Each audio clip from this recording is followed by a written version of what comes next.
Só que agora a gente vai dar um pouco mais de detalhamento sobre algumas questões da amostra e a coleta de dados. Tá? Então, essa delimitação do universo da pesquisa. A descrição do contexto onde a pesquisa será desenvolvida, com vistas a caracterizar tanto os sujeitos participantes, quanto o objeto de conhecimento a ser investigado. Então, quanto ao sujeito, então, essa caracterização dos sujeitos que se envolvem, que estão em torno, envolvidos, inseridos nesse contexto de pesquisa, nesse objeto de conhecimento no qual a gente está querendo produzir maior conhecimento, ter uma maior abrangência do que seria esse tema, para poder produzir um conhecimento a respeito dele. Então, assim, é importante ver esse sujeito. Quem são esses sujeitos? Temos que estar contextualizando esse sujeito, tanto em relação à faixa etária, formação, a turma, se for numa escola, uma turma, série, que trabalha, se for na educação infantil, por exemplo, é da pré-escola, é da creche, da escola, se for no ensino fundamental, anos iniciais, anos finais. Então, assim, caracterizar tanto os profissionais como as crianças e todos os outros adultos que envolvem, que envolve esse objeto de pesquisa que eu estou delimitando para desenvolver a minha pesquisa. E quanto ao objeto de conhecimento, então, por exemplo, se a pesquisa for sobre formação permanente de educadores, em uma dada escola, uma escola qualquer, trazer os elementos que caracterizam, então, essa escola, porque além de contextualizar os sujeitos, as pessoas, todos os adultos e as crianças que estão em volta dessa pesquisa, a escola, enquanto localidade, a comunidade, a quantidade de adultos, de crianças, de alunos, de outros adultos, serventes, merendeiras, tem porteiros, se não tem supervisora, diretora, quantas coordenadoras, enfim, toda essa abrangência que vai estar nos auxiliando a compreender esse objeto de pesquisa. E de que forma a formação ocorre. Então, se é sobre a formação permanente desses sujeitos, exemplo dos professores, então eu vou caracterizar essa formação, de que forma ela ocorre. Preciso ter uma amostra, então, da carga horária destinada a esses professores, os locais desses encontros que passam a ser importantes, na escola, é no contexto da secretaria, é no contexto da comunidade, envolve uma escola só, outras escolas participam dessa formação, é uma formação coletiva, uma formação individual. Então, e as formas de realização, quem é que dá essa formação? Um pesquisador de fora, um formador da própria Secretaria de Educação, é um professor da própria escola, que tem mestrado, doutorado, e que faz a formação dos seus colegas, dos seus pares. Então, assim, contextualizar uma pesquisa, tanto o objeto, como o contexto em que esse objeto está inserido, e como os sujeitos, é conhecer desse objeto, é conhecer o que está em torno, em volta, que dá um formato para esse objeto, quanto objeto a ser investigado, enquanto pesquisador. Então, nessa delimitação, então, no que se refere aos sujeitos participantes desse universo, então, a ser pesquisado, uma das escolhas que o pesquisador deve realizar é sobre quantas e quais pessoas. Então, assim, serão selecionadas para a posterior coleta de dados. Ao selecionarmos uma parcela do total de sujeitos envolvidos, no universo da pesquisa, estamos realizando um processo de amostragem. Então, quando eu defino, primeiro eu vou conhecer todo esse contexto, sujeito, contexto. Eu vou ter toda essa amostragem e depois eu vou selecionar, então, dessa amostragem esses sujeitos. Quantas as pessoas vão estar envolvidas diretamente com o meu objeto? Dessas pessoas, desse sujeito, quais as pessoas que eu vou estar diretamente me relacionando, diretamente destacando para fazer parte da minha amostragem. Então, esse é o processo de amostragem. Primeiro eu vou conhecer todo o contexto e depois eu vou afunilando a minha amostragem, para poder dar conta do meu objeto de pesquisa, porque na sua totalidade eu não vou poder abranger, a pesquisa não vai dar conta. Nenhuma pesquisa de doutorado dá conta de uma amostragem, nessa natureza, né? A gente tem que afunilar, a gente vai então selecionando desse contexto maior a minha amostragem, né, para desenvolver a minha pesquisa. Isso seja com sujeito, seja com outro objeto, né, isso eu vou ter que estar desenvolvendo. Então vamos lá, aqui tem um exemplo, o Vitor pode falar para nós desse exemplo aí, Vitor, faz favor. Então, como o professor Altino estava falando, essa ideia de universo dá conta de todos os sujeitos que estão presentes num determinado contexto onde você vai realizar uma pesquisa, né? Então, por exemplo, vamos pegar aqui um dos exemplos que a gente colocou. Educadores, né, especificamente da educação infantil de Laguna. Vamos supor que aquele exemplo ali sobre formação permanente se referia aos educadores de Laguna. Bem, mas as pessoas que trabalham com educação infantil em Laguna é um universo bem grande, pode ser um universo muito grande de sujeitos.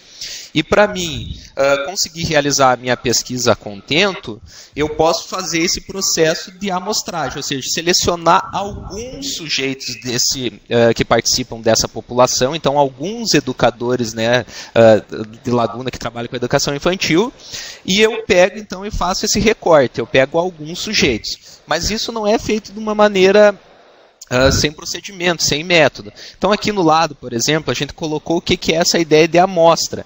Se tu estivesse, por exemplo, trabalhando com um contexto onde você tem alunos, professores e colaboradores. Vamos supor que a gente está fazendo uma pesquisa aqui sobre a questão da educação em tempo integral e de como é trabalhada essas questões da educação em tempo integral no turno inverso, onde existem colaboradores que fazem um trabalho voluntário.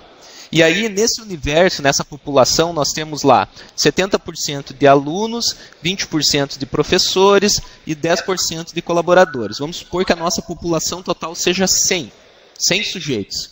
Como é que eu vou tirar a minha amostragem? Como é que eu vou tirar esse subconjunto do universo? Eu tenho que tirar de forma a respeitar a quantidade de sujeitos em cada uma dessas categorias. Então, se eu fosse pegar 10% desses sujeitos, então eu vou ter 7 professores, 7 alunos, 2 professores e 1 colaborador.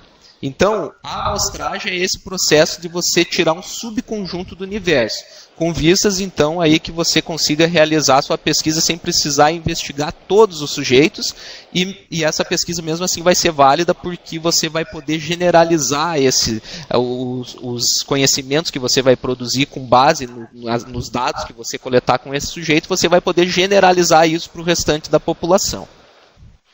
Então, esse exemplo que o professor Vitor traz, ele vem ao encontro do que eu já comentei sobre a minha pesquisa de doutorado na web aula que vocês vão assistir, porque vai estar disponível a partir de hoje. Tá? Nós vamos estar disponibilizando, terminando a webconferência, a gente vai estar disponibilizando no Moodle.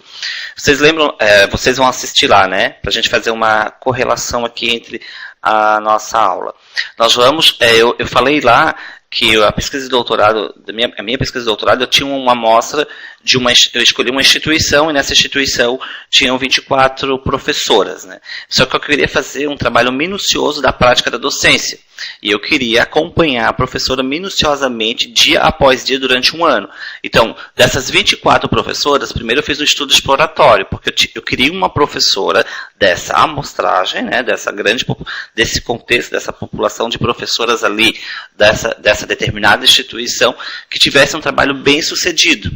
Então, eu tive que fazer um estudo exploratório para conhecer o trabalho de todas as professoras, e desse universo de 24 professoras, eu selecionei, depois de um estudo exploratório, uma professora que se encaixava dentro dos critérios que eu tinha. Um dos critérios era uma professora bem-sucedida que trabalhava somente com a educação infantil. Então, um outro exemplo para ver. Então, essa professora foi objeto de estudo, né, foi sujeito, né, de estudo da minha pesquisa de doutorado, que durou um ano de acompanhamento ao trabalho dela, para poder tirar as categorias da tese que eu desenvolvi. Então, só para vocês, né, terem exemplo, e depois vocês vão assistir a web aula, vão conseguir correlacionar, né, as coisas que a gente está estudando. Então, assim, a escolha, então, falando assim, então, dessa contextualização, do afunilamento, né, dessa amostragem, de como a gente pode selecionar, né, dentro de uma amostragem maior, um grupo, né, menor para fazer a pesquisa, nós temos aí, então, de proceder, sobretudo, um problema, os objetivos e a abordagem da pesquisa. São coisas também que estão atrelados ao desenvolvimento, então, da pesquisa em si, né? E assim, em relação à amostragem da pesquisa, como vocês também vão ter bastante informações na web aula que a gente gravou, né? A pesquisa quantitativa e a pesquisa qualitativa. E a pesquisa mista, que é qualitativo. Isso, Vitor, obrigado. Então, assim, aqui a gente vai estar trazendo novamente a pesquisa quantitativa. Ao trabalhar com dados mensuráveis, numéricos, tá, possibilita o tratamento estatístico. E, assim, temos prioritariamente um tipo de amostragem probabilística. No campo da educação, né, a gente tem pesquisado de uma forma, né, mais qualitativamente, que traz os processos através da observação, da interpretação. Então, assim, essa amostragem, então, a gente, né, pode estar classificando ela como não probabilística, nessa abordagem, então, da pesquisa qualitativa. E essa é uma das abordagens mais utilizada, que dá, né, que vem sendo desenvolvida no campo educacional, né. Então, assim, a probabilística é aquela em que cada sujeito da população tem a mesma oportunidade de ser incluída na amostra. Permite a generalização das conclusões da pesquisa para todo o universo, a partir da amostragem. Como ela trabalha com dados numéricos, então ela tem uma generalização. Ela permite fazer essa generalização porque ela trabalha com as ciências exatas, né? com a estatística, né? com uma amostragem numérica. Né? E aí chega uma pesquisa desse universo, né? com uma certa generalização dos dados. Tá? Agora, a não probabilística é aquela em que os sujeitos da população não têm a mesma oportunidade de ser incluído na amostragem. Autoriza generalizações naturalísticas. A aplicação dos resultados da pesquisa depende de uma rearticulação dos conhecimentos construídos a aspectos similares encontrados no restante do universo ou em outro contexto de investigação. Então, como ela é uma pesquisa interpretativa, uma pesquisa que trabalha, né, com interpretações mesmo numa certa amostragem, né, que foi selecionada, então por isso que ela autoriza generalizações naturalísticas. Vamos dar um exemplo aqui, pegando o que o professor Altino falou ali. Ele fez uma pesquisa com uma professora, foi no doutorado, professor Altino? Isso, Ele fez uma pesquisa com uma professora, especificamente com uma professora, que ela obtinha ali um sucesso com os alunos ali, referente ao que, Altino? A prática da docência dela. A docência dela. Bem, então, mas como generalizar isso para outros contextos? É isso que essa generalização naturalística quer dizer. Então, o professor Altino lá conseguiu, investigando essa professora, a prática docente dessa professora, verificar que ela conseguiu um sucesso com seus alunos por N fatores. Vamos supor lá, ela era uma professora que planejava suas atividades com antecedência, ela era uma professora que estava envolvida permanentemente em formações continuadas, e assim por diante. Bem, se uma outra pessoa quiser generalizar os resultados da pesquisa do professor Altino para outro contexto, ela vai ter que fazer essa rearticulação. Mas aqueles fatores que a gente viu lá no contexto onde o Altino estava pesquisando, se verifica nesse contexto e de que forma ele se verifica? Então tem como tu fazer generalização em pesquisas de cunho qualitativo, que envolve esses dados mais descritivos, as representações que os sujeitos vão colocar sobre onde eles estão situados, por exemplo, né? As representações que esse sujeito, que é a professora que participou da pesquisa ali do professor Altino, sobre como ela entendia o que era a prática docente dela, como ela executava e assim por diante. Tem como generalizar, mas é um pouquinho diferente dessa generalização da pesquisa probabilística, porque tu não generaliza com base em dados numéricos para todo o universo da pesquisa, mesmo tu não tendo nem feito essa rearticulação, nem confrontado os resultados da tua pesquisa com os demais sujeitos que estavam contidos nesse universo. Tá? Então são dois tipos de generalização. Muito bem. Continuando então assim. A amostragem probabilística é aleatória, simples, sistemática, estratificada por conglomerados. E a amostragem não probabilística, intencional ou por julgamento, por conveniência. Como o professor Vitor explicou ali, usando o contexto da minha pesquisa, né?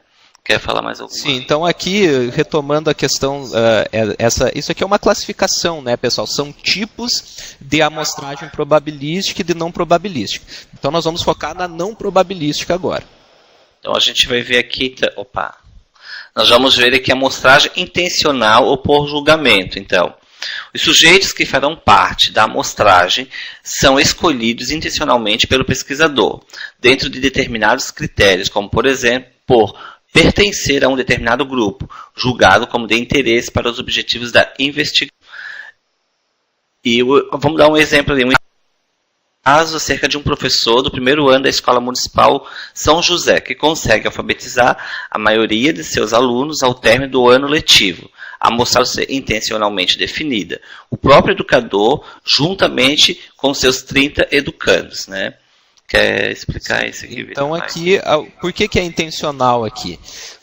Vocês estão fazendo um estudo de caso, um estudo de uma situação muito singular. Qual que é a situação singular?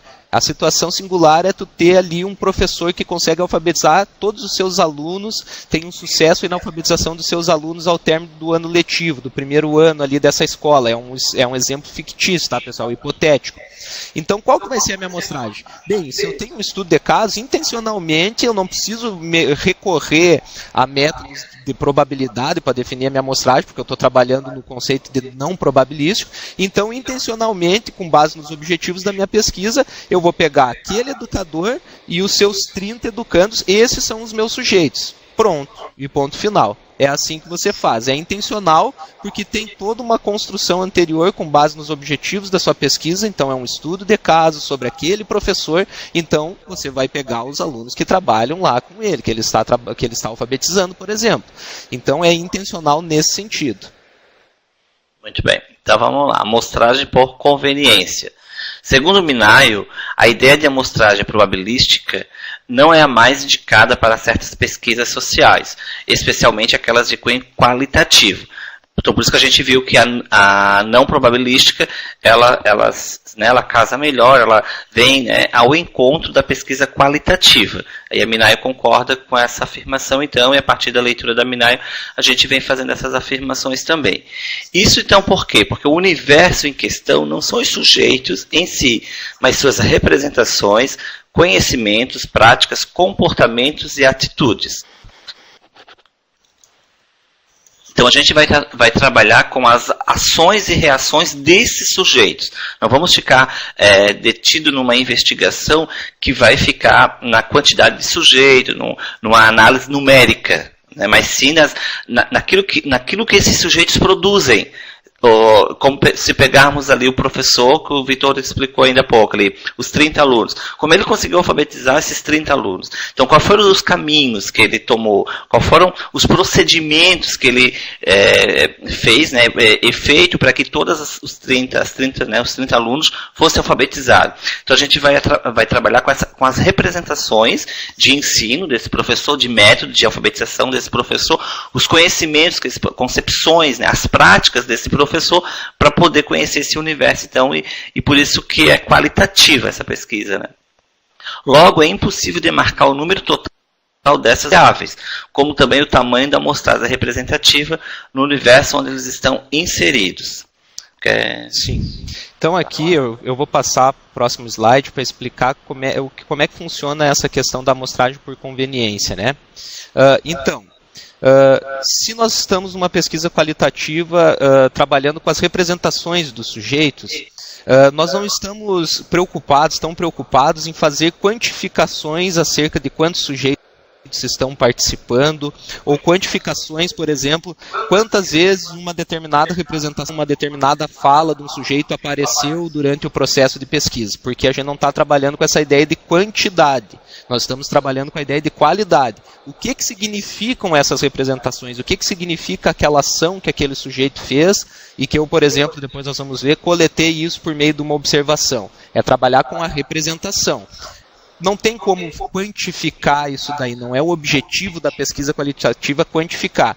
Então, se não é o objetivo quantificar, como é que eu vou saber quantos sujeitos, qual será a minha amostra? Aí a Minayo traz essa ideia da amostra por conveniência. Tu vai incluindo os sujeitos e vai fazendo a coleta de dados que nós vamos ver depois ali, pelos instrumentos, por exemplo, de entrevista, de questionário, vai observando a ação desses sujeitos e assim por diante. E vai parar quando de incluir sujeitos? Tu vai parar quando vai aparecer regularidades nessas representações. Então, naquele exemplo daquele professor que estava trabalhando com uma classe de alunos lá, de alfabetização, vamos supor que a gente queira investigar especificamente a questão do método que esse professor está utilizando com os alunos. E aí eu vou fazer entrevistas com os alunos, para verificar qual que é essas representações que o sujeito educando, enfim, tem acerca de como o professor realiza esse processo de alfabetização, né?